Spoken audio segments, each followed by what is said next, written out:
So, your dog has been diagnosed with kennel cough. Let's take a moment to learn more about what's going on.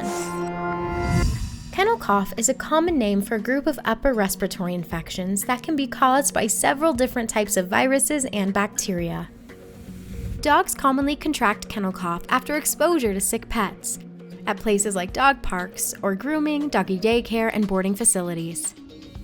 Kennel cough is transmitted by sick dogs when they cough or sneeze. Your dog can be exposed to the virus or bacteria through the air or on contaminated surfaces. Kennel cough is typically a mild illness and may resolve on its own. However, some cases can progress to cause severe infection or pneumonia, so it's important to address the issue right away. Kennel cough treatment may involve antibiotics and medications to treat your dog's symptoms, such as coughing and congestion. Your dog may lose their appetite while they are sick, and you may need to coax them to eat. Although most dogs recover quickly from kennel cough, please let us know if your dog stops eating or drinking, or their condition seems to worsen.